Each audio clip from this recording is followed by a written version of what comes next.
And for our final story for this edition of the Rolling Stone, we have another update for the 2020 presidential election, which is Joe Biden is going to be the Democrat presidential nominee. I mean, after Michael Bloomberg dropped out after Super Tuesday, it was pretty much guaranteed that Biden was going to be the nominee because it really was down to him and to Bernie Sanders. And the party elites, the elites in the Democrat Party, they did not want Sanders getting anywhere close to it for a myriad of reasons. So Joe Biden,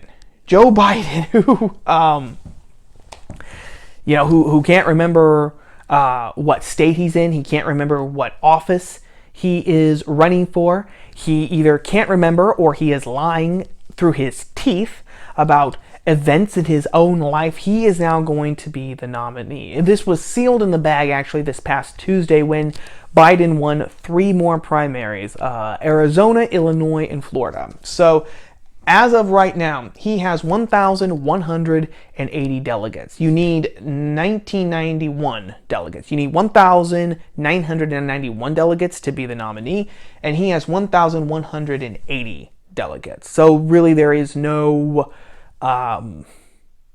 really no hope now for Sanders at all. In fact, after those 3 recent losses, the Sanders campaign said that they were going to reassess, which could be code for him conceding the nomination. And then actually, as of this recording, the big news is that Tulsi Gabbard, who has actually held out a long time, she has thrown in the towel and she has endorsed Joe Biden. So really, Biden is the last man standing.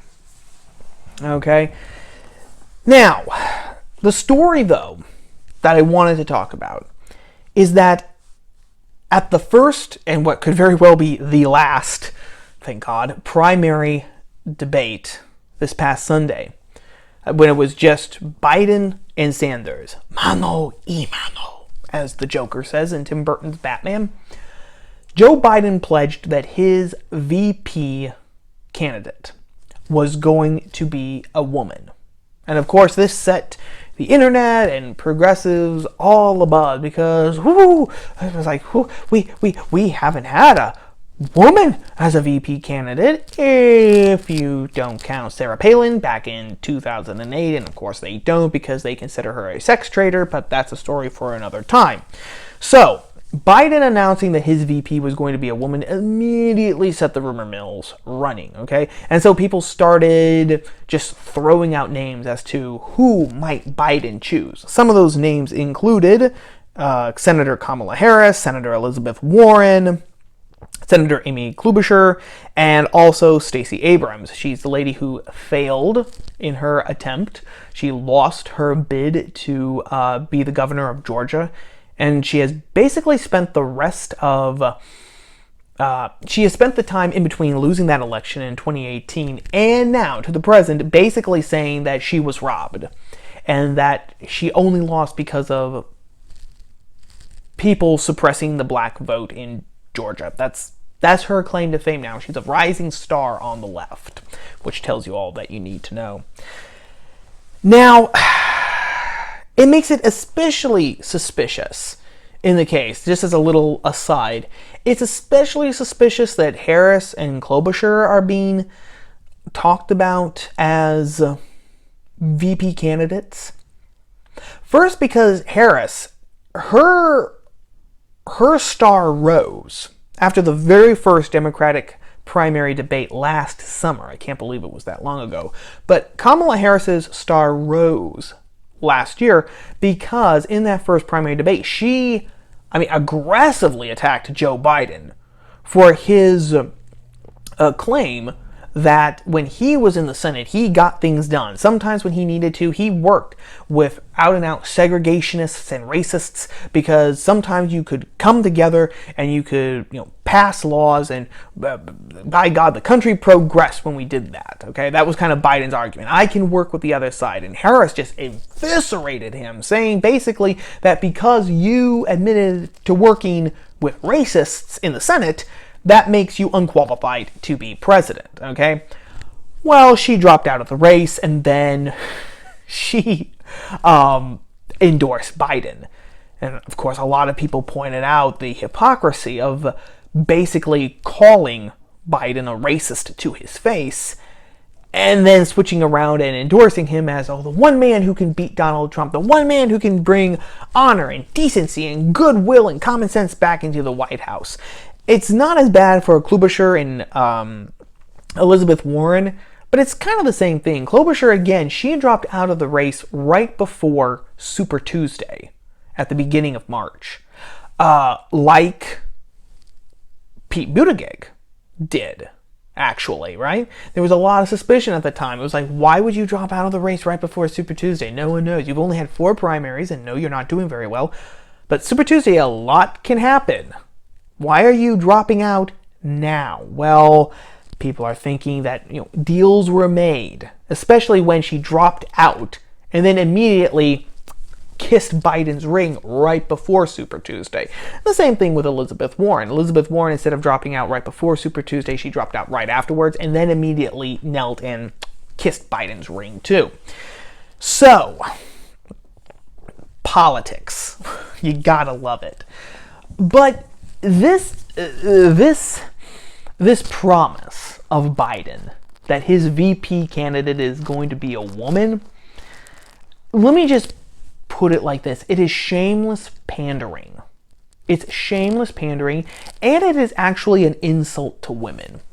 And it's an insult to women because it is reducing a woman down to her double X chromosome. And that's it.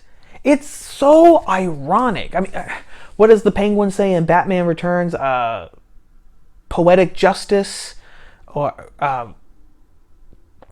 I forget exactly, but bitter irony, poetic justice, tragic irony, or poetic justice. You tell me. That's it. Tragic irony or poetic justice. You tell me, Max Schreck.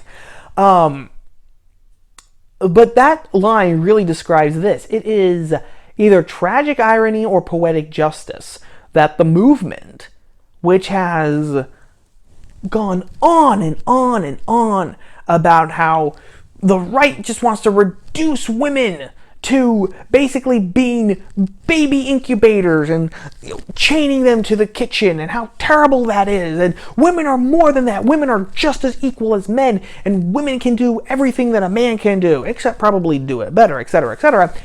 They are now the ones who are, just dancing in the streets, trying to contain themselves, because the only criteria that Biden has is that he's going to choose a woman. So it doesn't matter, what the woman has done. It doesn't matter her record, doesn't matter her policies, it doesn't matter her ideas, it doesn't matter anything. If you've got a double X chromosome, then you're good to go. And let me just frame it like this. Hypothetically speaking, if Joe Biden chose Elizabeth Warren, some people are hedging more towards Stacey Abrams or Kamala Harris, although I don't think it would be Harris. I would see Stacey Abrams more because she is a black woman. She's got the tragic story about being swindled out of the Georgia election, and I think she's more popular in that regard than Harris is. But just hypothetically, let's say that he chose Elizabeth Warren, right? Let's just say that he chose her. I've said it before, and I will say it again. Elizabeth Warren is a serial liar. She's the one who lied about her dad and his work. She lied about why she was fired from her first teaching job. She lied about her ethnicity. She lied about sending her son to a private school. So she does not have a good record. She has been proven to be kind of another Bill Clinton. She will lie simply in order to move ahead and get what she wants. She doesn't care what the lie is. She doesn't care who she hurts in the process. As long as she gets what she wants, that's what she's going to do. And if she has to lie about it through her teeth, that's fine.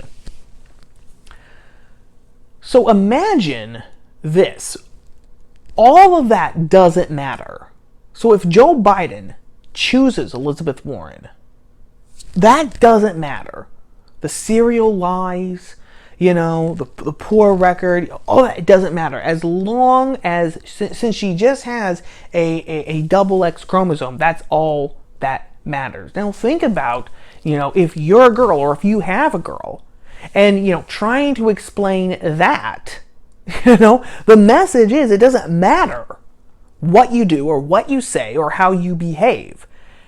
If you have chromosomes like this, if you have a double X chromosome, you're automatically deserving of this. You automatically deserve, to have this position, to have this job, to have this opportunity, etc., etc. What it is then, it's boiling down women just to their sex. It says ability doesn't matter, aptitude doesn't matter, experience doesn't matter, credentials don't matter, as long as you have that. In your cells, that double X chromosome in your cells, which means you have something in between your legs, then you're good to go. So the message is that girls, ironically enough, the message is, that girls are actually the expectations for girls are so low as to be insulting. That's what it is.